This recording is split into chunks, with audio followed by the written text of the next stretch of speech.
Okay.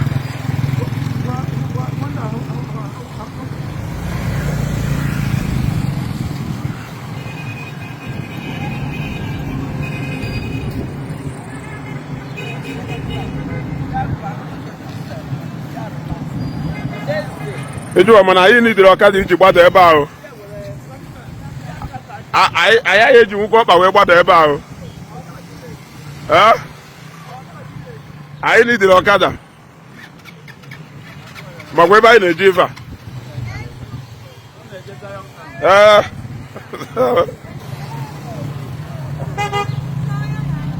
Eju wa bụrụgo isi ga apụpụta n'ụzọ.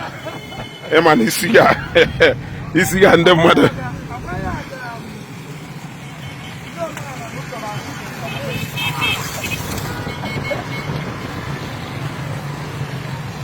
Iya karere. Chukwu. Ebuka ba kwujo agwo ni papa.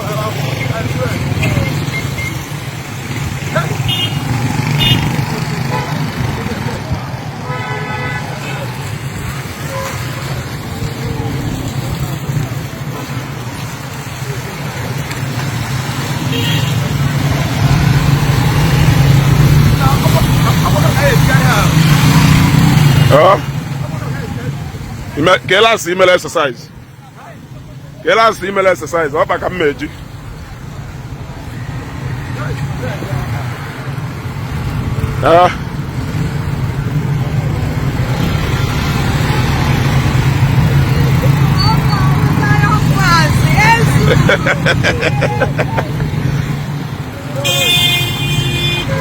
One Felipe Naso.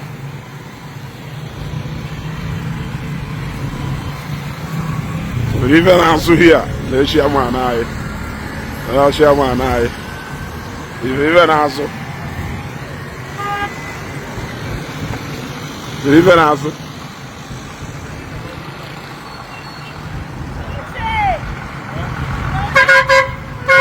Even answer.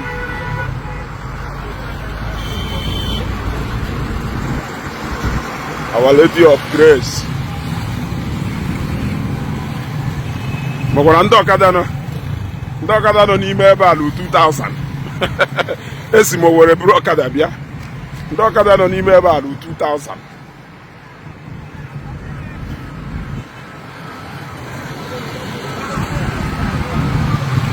mazie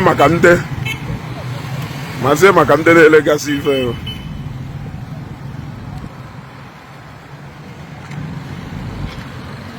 hazie ekwu ndị shọtụl ndị ọkada nọ n'ime ebe a na shuttle bus si nọ n'ime ebe a ya shuttle bus si nọ n'ime ebe a kịta akarịrị na ha pịkata mpe and etu a ka ọ esi atụ na ọhụrụ na Evangelist Ebuka Obi eventually mechasị gbadata ebe a final etu a ka ọ esi atụ ndị mmadụ na-asị na ha aghọta ife a na-akọ na ọ na-ekwugheri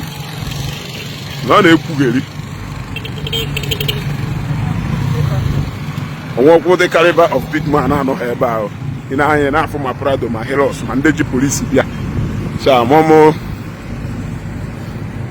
ya for ya.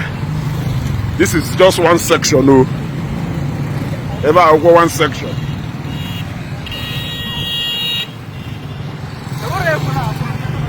for ya. It is already a city.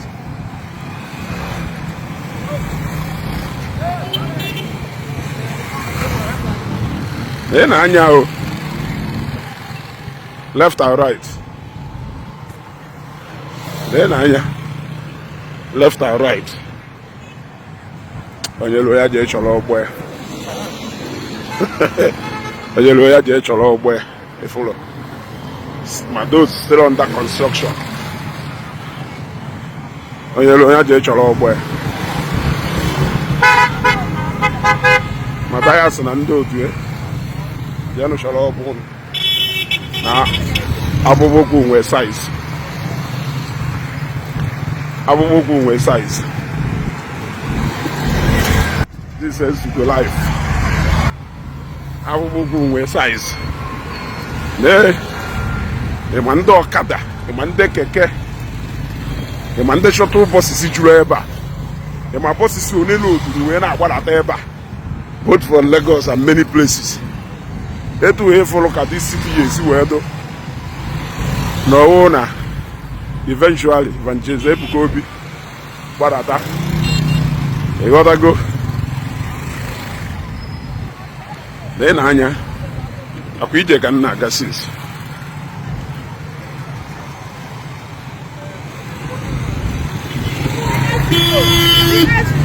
daalụ o ka anyị kọtụ ọsọ idea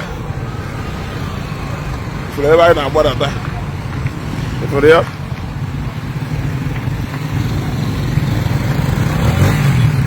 it is already a city.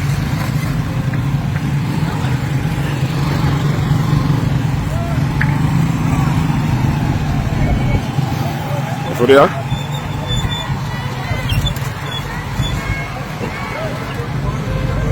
ifuru ya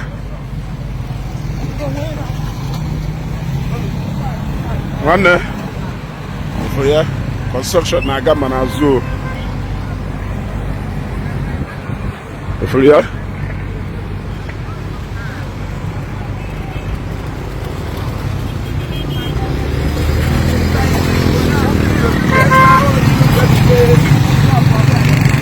ozie obologo chekie sorry o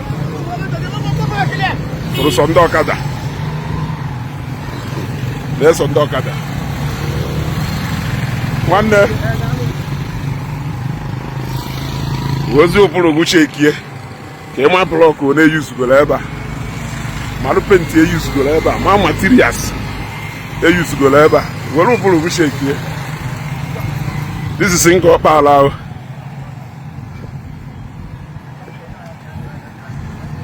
This is Ngor Okpala.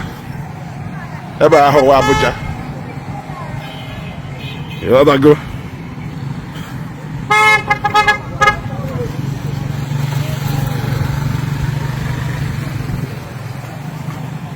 Furia, nwanne m. Ifuru ife na-eme mmọnwụ ife mebe. Siri ego gawa n'iru. Siri ego gawa n'iru.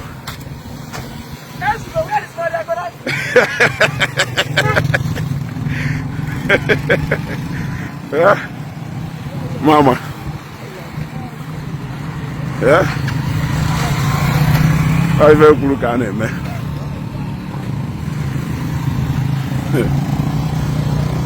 Follow. Yeah. Follow. Ebe a ukwo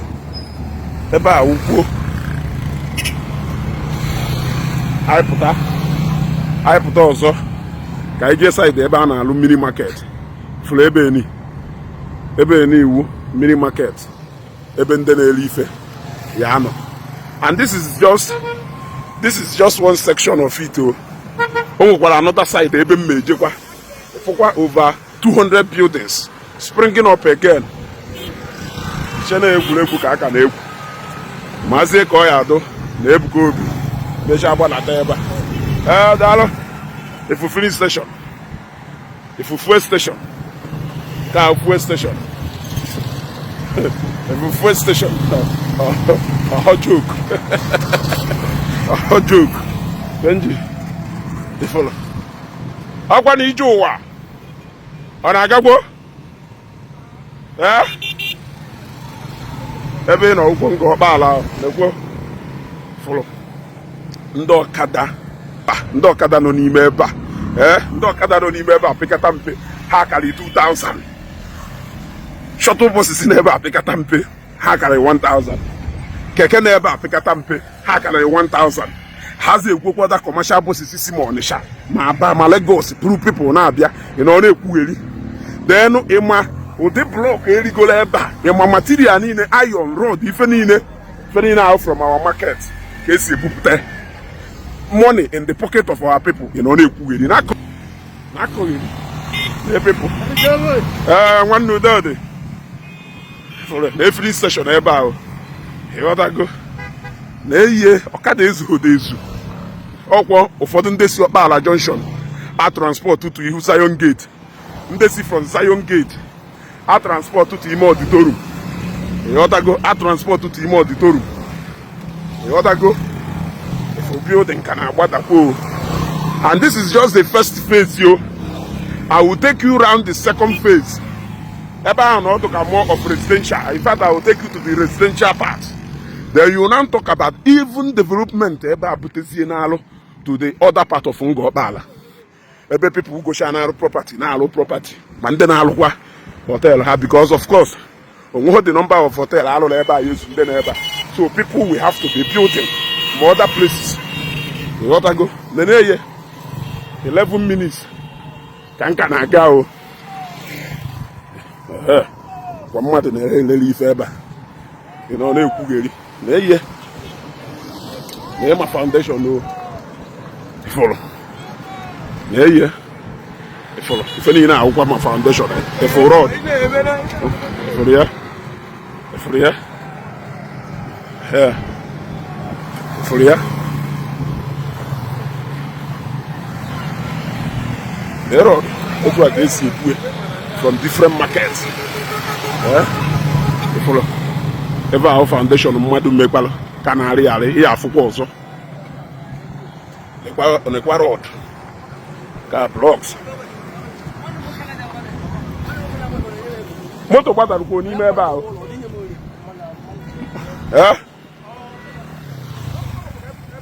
Follow. Nekwa foundation ka na-enikwa ebe a. How can go Seraphic Hospital, Abi? Go hospital. Oh, yeah, Seraphic Hospital. Yeah, go Seraphic Hospital. Can you go for ya? And then I have to go function herself for this program. And I have to go function for ya. And I have to go function. What I go?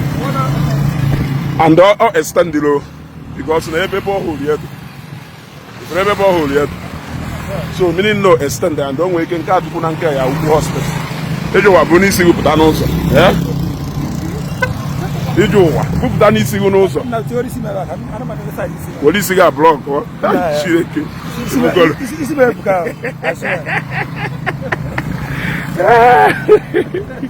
If you go the go auditorium has $1. Na plan ebe ahụ maka go go $1 ka ibi n'etiti. Ebe a go so ọta to nke ahụ. Ebe na nke ahụ so ọta. Yeah, ebe ka na-eje. Auditorium nye ya awusi. Nya. Egba. Idi ebe para kicha ya so.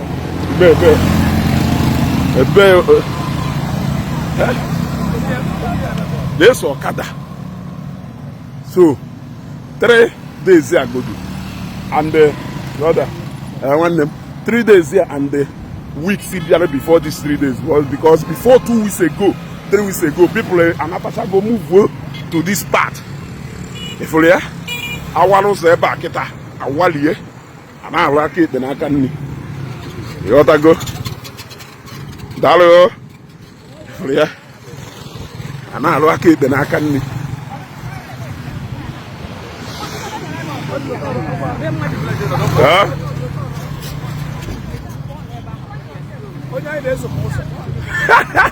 Onye na-eso. Ọ Musa. Sabiro. Anya na-aba n'ime ọfịa. Anya na-atọ ọka apụka aka. Ibu ife na afịa.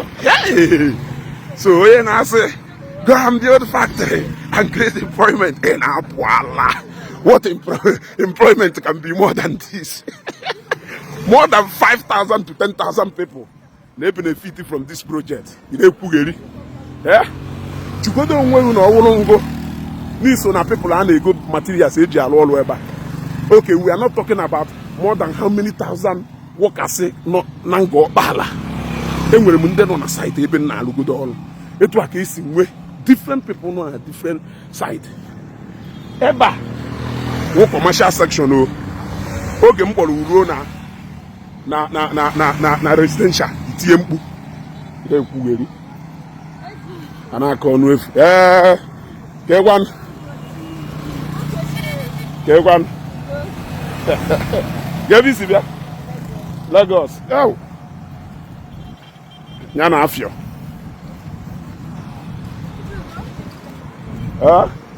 Mama, mush, don't worry. Don't worry.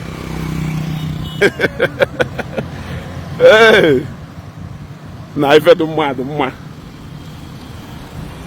Ife do mma oh. More than us also go to city like that ever. You know, from entrance. Since over 15 minutes. Since over 15 minutes. Na for kata ndo kata na la chapium. Then we got to block industry ever.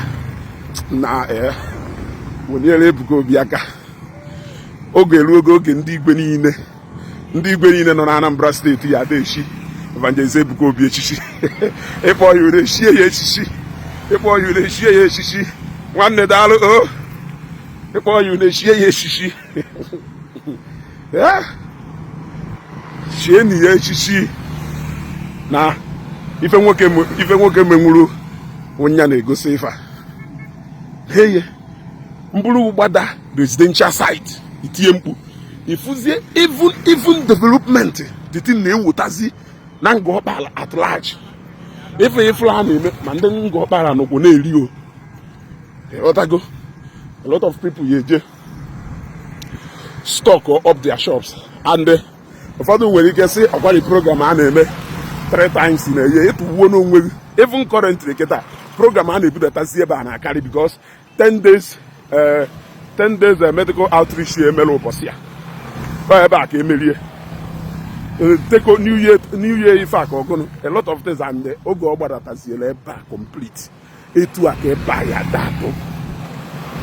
Ịma ha oge jụọ ka Victory Estate na-adụ. Otago Zana Estate. Brother.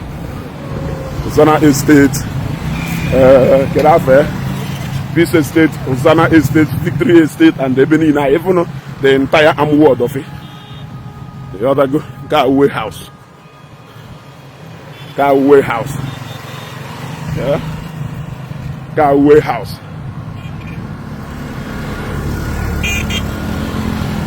Yeah. Let's go here with the best update you need. Yeah, let's go here with the best update you need. For yeah, we are almost getting close to the auditorium. For yeah, Evacuate house. In the nature, even in my back, we're saying all the money one musu.